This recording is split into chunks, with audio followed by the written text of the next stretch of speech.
Hello and welcome to some more Star Citizen with a new summary of what's happened throughout the week and what's happening now, and some tips and advice and infos about the Siege of Orison in a bit more detail. Star Citizen Alpha 3.17.2 is now out to first wave PTU, and testing is underway. Cloud Imperium have tested out the Ninetales lockdown event already for that, and later today at time of recording, Sunday the 3rd of July at 5 PM UTC, they've got the Siege of Orison event being tested. So me and Sin are going to be playing that. We're going to be getting some footage. We're going to be messing around.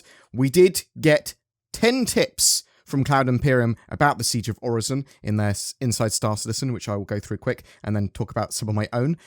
So apparently it's like nothing Star Citizen has attempted mission-wise before. So you will need to prep with weapons, ammo, armor, and medical supplies. That goes without saying. And it's very, very useful to play this in a group, play it with some other people. Other people will join you for it, and they just sort of tag on. It's an open mission. Just check your Mobiglass when you're near Orison, near Crusader.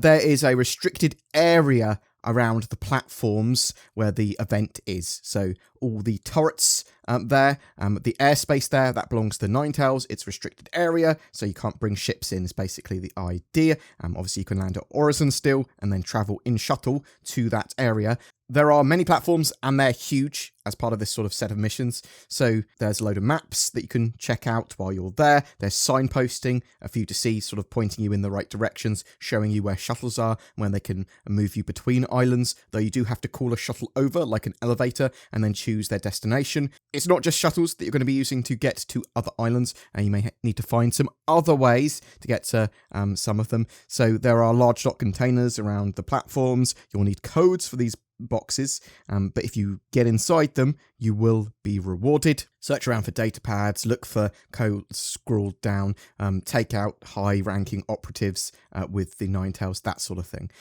There are some traversal areas and maze exploration bits. Wearing heavy armor make it hard to do any jumping puzzles, just sort of bear that in mind. Loot gear off fallen enemies. The event is supposed to be quite a long one. You're going to need their weapons and ammo, and sometimes it's good to just go, oh, I forgot this. I'll grab this while I'm here. There are secrets around these platforms that you might want to look around for. Beyond these, I do have some more tips and sort of advice for it. So you want to make your respawn point at the Orison or Orison Hospital. Who knows how it's pronounced? No one does. The event is focused on lawful PvE gameplay, but that doesn't mean there won't be friendly fire, and there's no PvP whatsoever. There will be PvP there.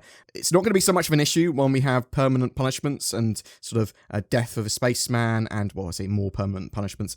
There's people not wanting to be punished. It's not easy just to easily break out of prison or just pay it off with merits. But during testing, there is a small worry about PvP or trolling. Hopefully that will be the minority of cases during testing. You'll want to work together with other players, check your fire, heal the fallen, help each other out.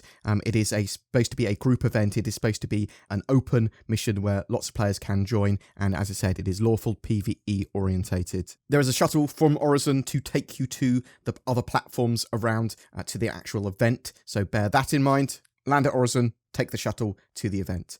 Also, there are various objectives on some platforms, some of which are not immediately obvious, so searching around does reward you. I'm hoping that with all the sort of improvements in 3.17.2 for FPS and networking stuff, that actually it's a pretty good laugh doing FPS, actually doing some proper first-person shooter combat in Star Citizen now with that event. So let's see what happens. Other than that, the Inside Star Citizen last week sort of showed off various features in 3.17.2. We did get to see some new armors, including a special one from RSI commemorating the Zeus, which is the first ship in lore to be commercially available as a sort of quantum traveler. It's big and chunky sort of spacesuit here that we see, and that's going to be available in the game in the coming months.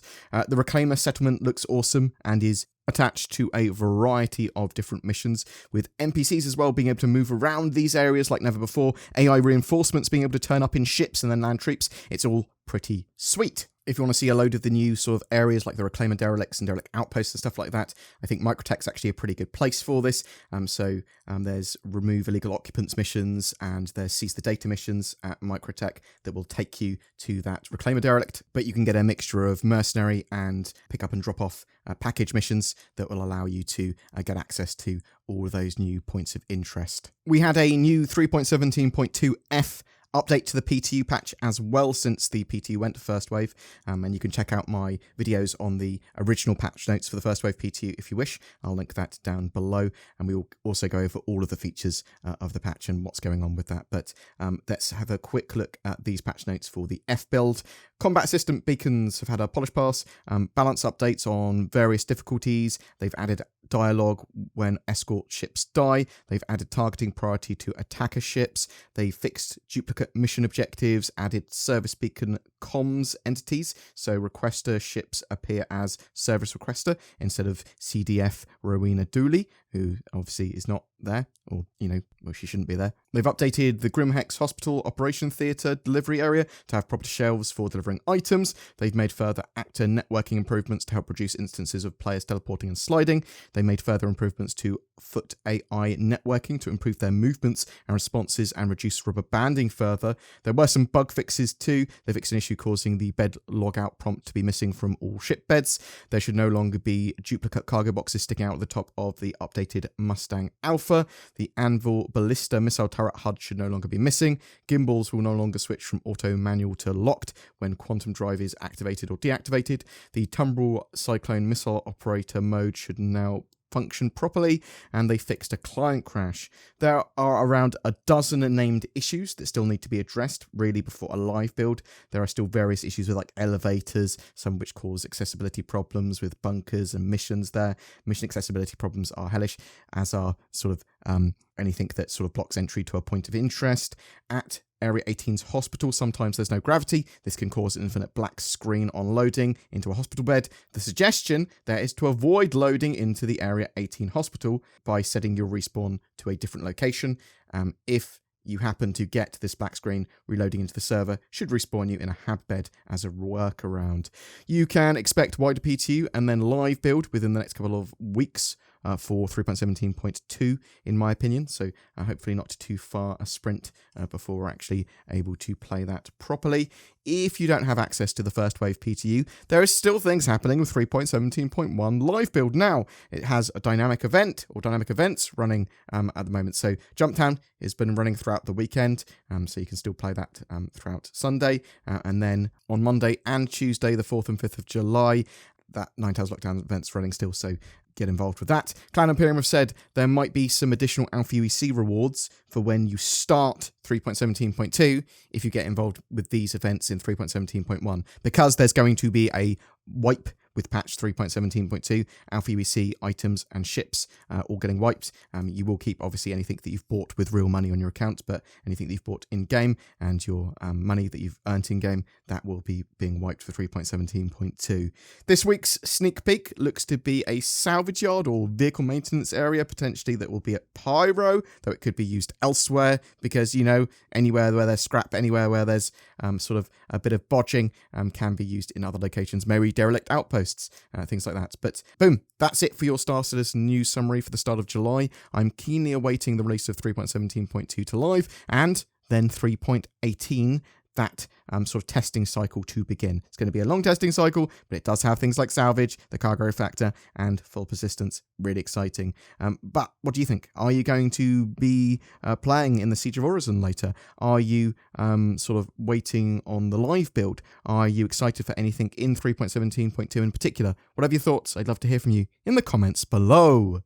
Greetings, citizen. I am NordVPN Man, bringing the justice of cybersecurity to the world. I protect you from ads, trackers, and malware. I punched a guy so hard once with security features that I knocked him back in time. He was able to use the knowledge of the future to become incredibly rich and wealthy. He bought like 10 subscriptions to nordvpn.com/BoredGamer after that. Really smart guy.